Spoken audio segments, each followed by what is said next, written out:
जय हिंद। मु सत्य मो चैनल ओडिया एजुकेशन वेस को आपन को स्वागत करुच्ची। आसतु जानिबा कौन रही आज विषय। आज विषय रही भारतीय पशुपालन निगम लिमिटेड रो गोटे सरकारी चाकरी। तो आसतु जानिबा केते रही पदवी केमिते आवेदन करने को पड़ो तार विषय जानिबा। तो जानिबा पूर्व दयाकोरी जो मैंने नुआ आसछंती चैनल को दयाकोरी सब्सक्राइब करनियंतु। तो चलतु आउ डेरी नकरी आरंभ करिबा। यही सरकारी चाकरी रे आवेदन करने को इच्छुक प्रार्थी माने जो माने सरकारी चाकरी निर्धारित योग्यता तालिका को पूरण करुचंती से माने शेष तारीख पूर्व पशुपालन विभाग लाइव स्टॉक असिस्टेंट नियुक्ति पाई आवेदन करें। आपण को जणाई दिया जाउची जे यह एक सरकारी नियुक्ति बा सरकारी चाकरी। कौन सबू पद बा पोस्ट बाहरी आसतु जानिबा। पदर नाम सबू कौन अच्छी? पशु चिकित्सा, 2 रे अच्छी पशुधन सहायक, 3 रे अच्छी पशु मित्र। मोट पद संख्या अच्छी 2279 पद। शेष तारीख और किपरि आवेदन करने आसतु जानिबा। योग्य और इच्छा शक्ति थिबा प्रार्थी माने शेष तारीख पूर्व तांको पशुपालन विभाग आवेदन फॉर्म को ऑनलाइन माध्यम रे देई परिबे। विभाग द्वारा आवेदन ग्रहण पाई शेष तारीख रही 10/10/2024।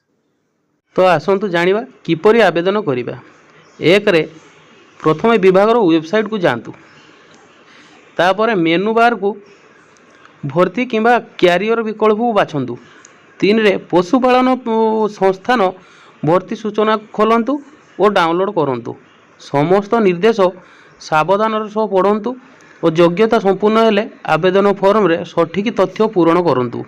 तापर 5 रे रहिला आवश्यक डॉक्यूमेंट हस्ताक्षर और फोटो को जोग करंतु। 6 रे निर्देश अनुसार आवेदन शुल्क दे आवेदन करंतु। आवेदन फॉर्म रे थिबा त्रुटि संपर्क रे समीक्षा करंतु। अंतिम भाव में आवेदन फॉर्म को विभाग को देई जांच करंतु। भविष्यत द्वारा आवश्यकता पाई आवेदन रे एक नकल रखंतु। योग्यता और बयस सीमा कौन रही योग्यता और बयस सीमा कौन रही। यही पशुपालन परिचालन संस्थान नियुक्ति पाई आवेदनकारी मानकर शिक्षागत योग्यता होउची ग्रेजुएट बा +3 किंवा पोस्ट ग्रेजुएट निर्धारित शिक्षा संस्थान आपण प्राप्त करेंगे।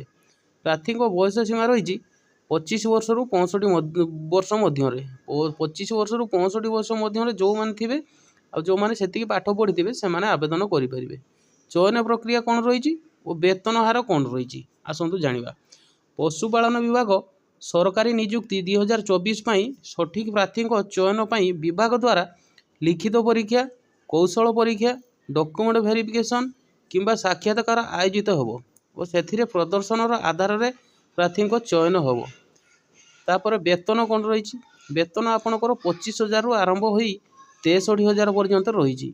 इच्छुक जो मैंने इच्छुक प्रार्थी अच्छी से मैंने दयाकोरी जाई शीघ्र आवेदन करनियंतु कहीं समय बहुत कम अच्छी।